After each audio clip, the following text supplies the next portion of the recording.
These skyscrapers are fitting for Qatar's boundless ambitions, but those who built Doha's towers will never be able to live in them. They live far from the city centre, at the end of these motorways. To get there, a Kenyan worker guides us. He agrees to speak on the condition of anonymity. We call him Ibrahim. He says he paid €1,500 to a Kenyan recruitment agency for his visa and his plane ticket. Only once he arrived in 2020 did he discover the Qatari company that had hired him. When I arrived, that very day I started working. At first, we were mixing cement for buildings, construction, you know. In summer, it gets extremely hot here. Temperatures sometimes climb above 50 degrees. It's not easy. When you work outdoors, the heat just crushes you. You feel like you're going to die. You are dying. Like most foreign workers, Ibrahim is housed by his employer tens of kilometers from the capital, in those vast, isolated dormitory towns cut off from everything. Every evening, workers are driven back from the sites by their employers' buses. With no other means of transport, these men are trapped in the desert. If you don't have a car, when? Si tu n'as pas de voiture, He sees us walking like that. quand il nous voit marcher comme ça la nuit, At night, security calls the police. they call police. They think we're trying to run away from the camp. From the company. When he arrived, Ibrahim had filmed them with his colleagues. They were full of hope then. Their new employer promised a salary 2 to 3 times higher than in their country of origin, with accommodation and meals provided. But the first disappointment, their camp resembles a dump. This is how people live in Qatar, in Doha. à Doha. Qatar, Doha.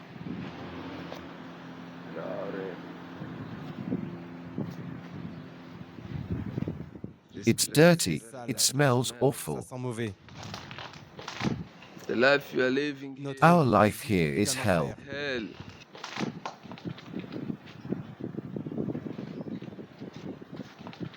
No one must know that I'm doing this. Doing this. In Qatar, publishing negative images of the country is punishable by expulsion. These camps are off-limits to journalists, but pushed to their limits by their living conditions.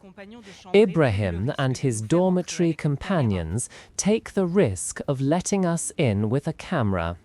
Since then, from the very beginning, these workers cleaned the building as best they could, but it still lacked just about everything. Here, this is our accommodation. Look, come inside. Venez à l'intérieur. Some people sleep down here. At night, there are people who sleep on the floor. Par terre. Down here. On fait comme ça. That's how we cope. Why do they leave us like this? The company said it would give us beds, that it would feed us, provide meals. Food. On top of this squalid housing, the workers say they haven't been paid for months. Every day they say we'll receive our wages, but they give us nothing, anything. Ne donne rien. Salary. It's been nearly a year and it's not just me, all my friends too.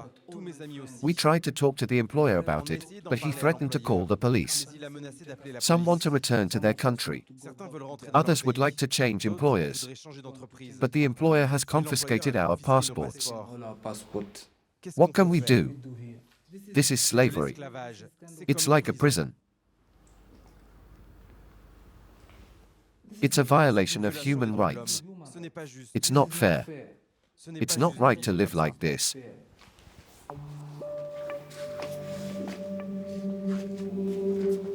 Come on, we have to go. Like Ibrahim, more than 2 million foreigners live and work in Qatar. The small emirate brings in this workforce from Asia and Africa thanks to its petrochemical wealth.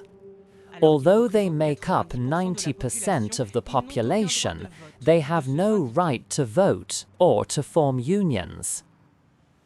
In a shopping center in Doha, we meet up with these employees from the Philippines. We film on our phones to avoid being stopped by security. Rachel, in a black t-shirt, sends almost her entire salary every month, about €400, to her 5 children. Is it important for your family? Yes, they rely on my wages. I send it to them. 4964. In the marble corridors at the top of the social ladder, Qatari households earn on average €20,000 a month. For them, the mall is an amusement park where nothing is too expensive. At the other extreme, Rachel and her friends make do with just looking.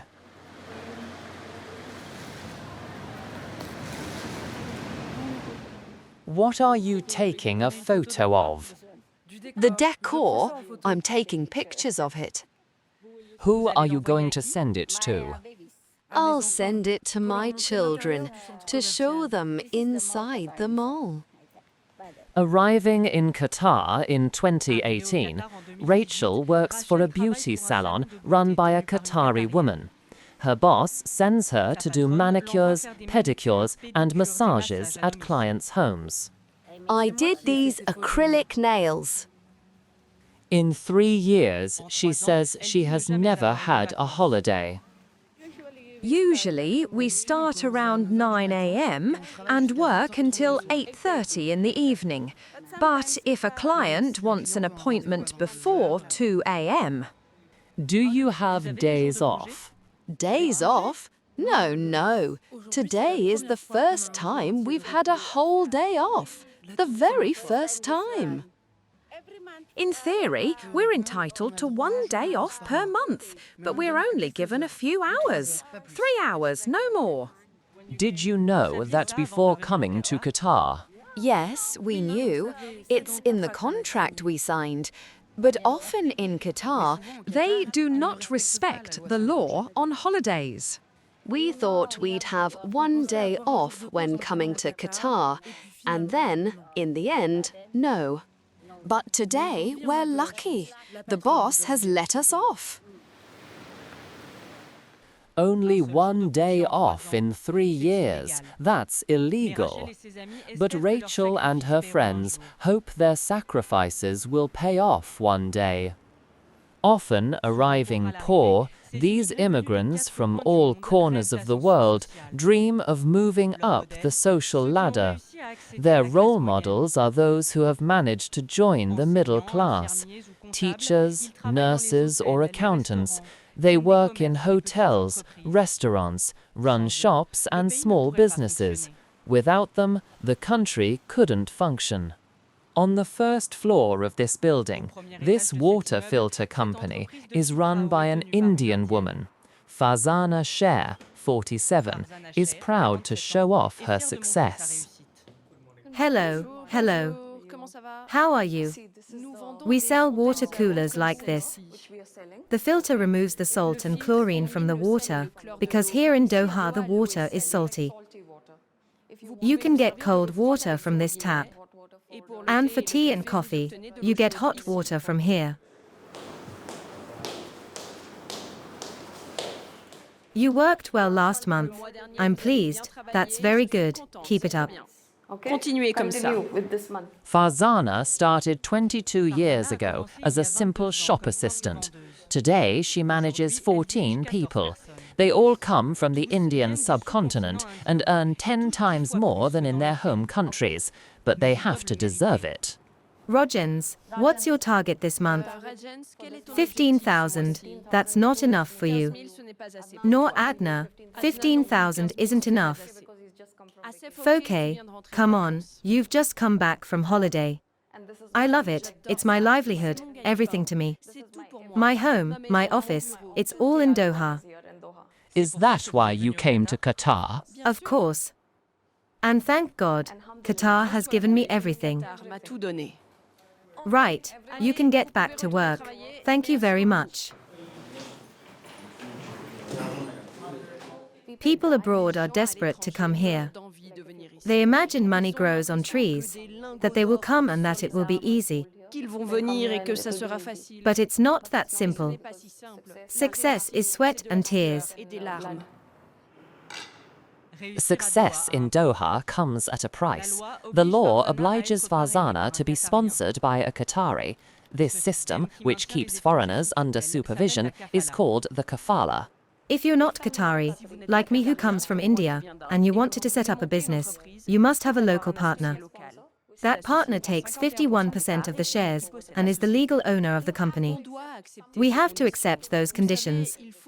You know, you have to make concessions and go to great lengths to get ahead in business. You need to be flexible. I can't be too demanding because, in the end, it's their country. Farzana says she gets on well with her local partner. Fortunately for her, because in the event of a dispute, the voice of foreign residents does not carry much weight compared with that of Qataris. In a shopping centre, we find Ibrahim. After almost a year without pay, his exploitative employers transferred him here. We were made to come to this shopping center to work up to 13 hours a day. Jusqu'à 13 heures par jour. Almost 13 hours. His new task, packing shopping bags and disinfecting the trolleys at this supermarket, a franchise of the French brand Carrefour for the Gulf countries.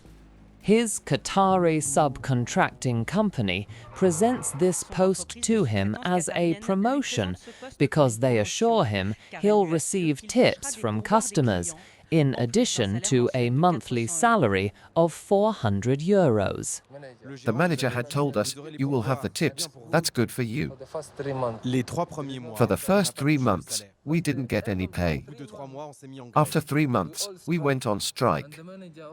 Then the manager said the next person who strikes will be expelled from the country. It was to scare us. C'était pour nous faire peur. Some of us. The blackmail worked, and the strikers returned to work. 4 months later, since they still haven't been paid, Ibrahim and his colleagues protested again. In Qatar, trade unions are banned, and in the name of security, the regime severely cracks down on all. By chance, the Ministry of Labour is located right opposite the supermarket. We decided to go to the Ministry of Labour's tribunal. When we arrived, we explained our situation to them. And they said they would take care of us, but that they no longer wanted to see us on strike. That if we carried on, they would call the police. A few minutes after that, the police arrived. We were arrested, taken to the station, and then some were released. I was released, but my friends were deported. Et puis certains ont été relâchés. Moi j'ai été relâché, mais mes amis ont été expulsés. My friends were deported. We asked to visit the courts Ibrahim was talking about. Qatar opened them in 2018 to respond to international criticism over the treatment of workers ahead of the World Cup. We enter accompanied by its officials from the Ministry of Information, here in white. Don't film me. In front of journalists, this employee is showing around the brand new courtroom. This is where the judge sits, the members of the court and the court reporters. This is where Qatari justice is supposed to apply the new laws on the minimum wage or working hours. We receive a huge number of cases. Today, the hearing will start at 2 p.m. We have 25 cases to hear. Many files concern employees of construction companies. We see many of those. We are going to increase the number of tribunals.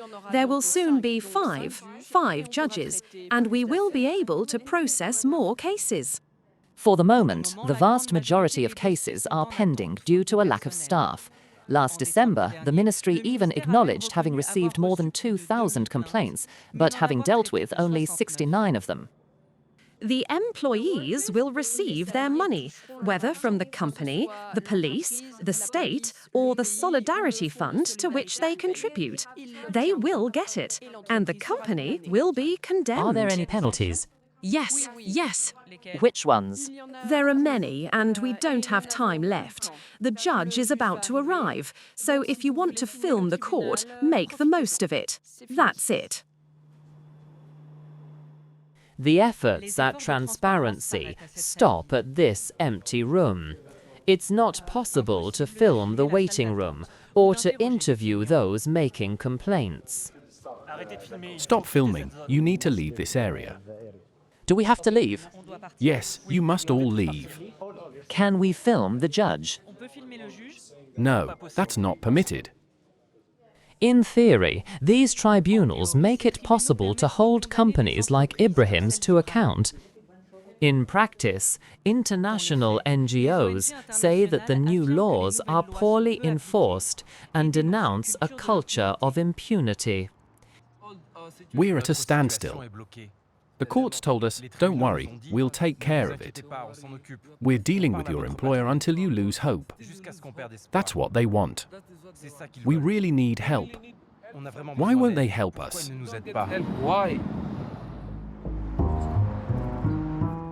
After a year of waiting, Ibrahim was finally able to retrieve his passport and terminate his employment contract, but he claims he never received his outstanding wages. In a remote suburb of Doha, we find the Filipino employees who are enjoying their first day off in 3 years. They are going to one of the 8 churches in Doha. Here, no bell tower or cross on the outside. To host a workforce from around the world, Qatar had to make concessions regarding the practice of religions other than Islam. In the name of the Father, of the Son, and of the Holy Spirit. The grace of our Lord Jesus Christ. Since 2008, this ultra-conservative Muslim country has authorized Christian worship on condition that Mass is held out of sight. This is a gift from Qatar to the Catholic Church so that Christians can pray. The country remains Muslim. We are only a minority. So, as a sign of respect, we do not put up crosses on the outside. And what we normally celebrate on Sunday, here we do on Friday, because it's the only time when people are free. Despite the difficulties, 49-year-old Rachel hopes to stay in Qatar until her 5 children have finished their university studies. If I came to Qatar, it was really for my children. Because the money I earn here goes much further in my country. I pray to God that they stay healthy and that they finish their studies. That they finish. I always tell them they must fight, fight, and fight again. And if God wills it, we will reach our goal.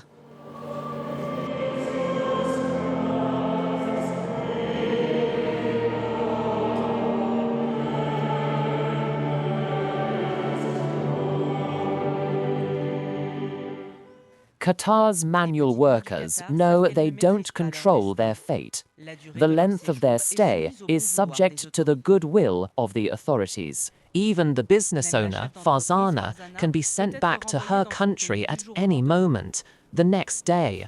After 20 years, her situation remains precarious.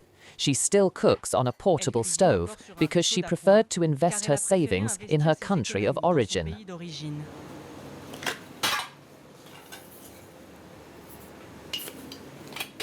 I invested in a house and a small office in India so as to have somewhere to go if ever, God forbid, I have to leave. As soon as you settle here, the first thing you do is establish a base back home, so you can return.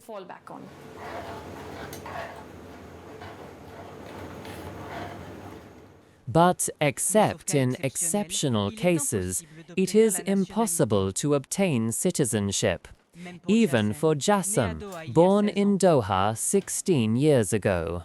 Have you finished your homework? I'm almost done. J'ai presque fini.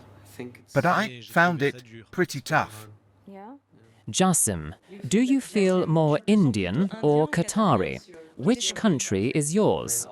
Obviously Indian, but that's normal. Everything's fine. He doesn't like India at all. Since he was born and raised here, he's used to it, you see. He is happy at home. Seriously? Even when we travel, he always wants to come home.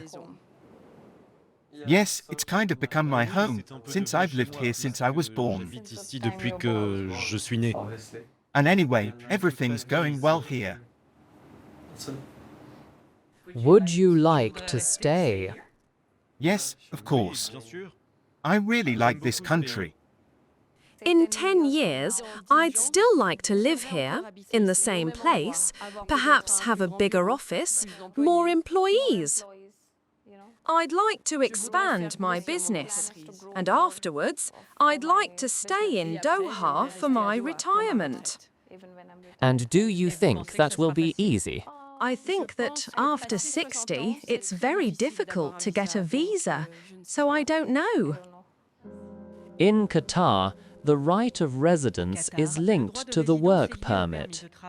Retirees and the unemployed must leave the country. On Doha's Corniche, Ibrahim's future sinks. The young man has not found work since he left the company that wasn't paying him. He will therefore soon be deportable. I am no longer employed by a company. I no longer have a place to live. I live with friends. Sometimes they tell me, let's go to work. Et on y va ensemble. Come to a construction site. And we go together. Otherwise, I take the metro and look for work. I'm looking for a way out of all this. This country used to make me dream.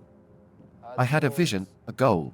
When I came here, je pensais qu'en venant ici, j'allais pouvoir aider. I thought that by coming here, I would be able to help my relatives. I will help myself and help the people behind myself. People like My parents. My mother. my mother. Because she really needs me. But I haven't gained anything. But I did not get Mais je n'ai anything. rien obtenu. It's graceful. It's very beautiful. Ces gratte-ciel, c'est très beau. But I don't see anything Je pretty. ne vois rien de But joli. to me, I don't see it good. When I look at these tall buildings, I think of the suffering of those who built them. Buildings whereby Je pense à la souffrance de ceux qui les ont construits. they've been really suffering.